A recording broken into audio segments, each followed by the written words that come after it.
Ihoya rĩa ambunge ndũrĩrĩ iria icũthagĩrĩria ũrĩithia wa mahiũ kũmatha ũboco wao rĩa kũũria thirikari kũgiria wendia na ũrehi wa indo cia njũa nja na thĩinĩ wa bũrũri rĩũkĩtio rĩrĩ bunge ya Afrika ya irathĩro yekĩrire mũkana ũyũ, mũkana ũrĩa wĩkĩrĩtwo nĩguo kũgitĩra arĩithia mahiũ. Kenye tunataka serikali peke yake kufanya ni kuban importation of leather products. Wananchi wenyewe wataweza kuinvest. Kuna local and international investors ambao wataona kuna raw material, hiyo ngozi 3.5 million ambao zinachinjwa na zingine zinakufa kwa sababu ya kiangazi. Wanaona kwamba kuna soko ya watu milioni 50, watoto zaidi ya milioni 10 ambao wanaenda shule na wanafaa viatu ya ngozi. Kuna leather jackets, kuna wallets, kuna mishipi na kuna pia jeshi wetu na askari ambao wanafaa viatu za ngozi. Kwa hivyo market inaonekana. We lost more than 3 million heads of cattle in this country. If you look at the losses, if we take approximately carcass weight at 50,000, that would be about 150 billion, not including value addition.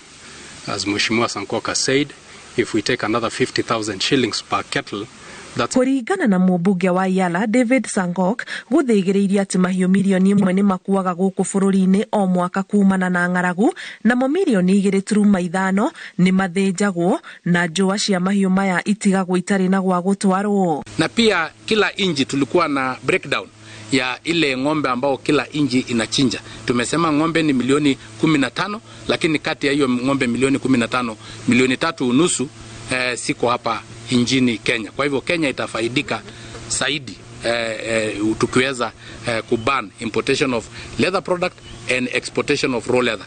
Tunasema kwamba kwa mara mingi tumeona wakulima wakifaidika katika subsidies pengine za fertilizer, lakini kama sisi wafugaji tunaweza sema hatujafaidika kwa vilivyo.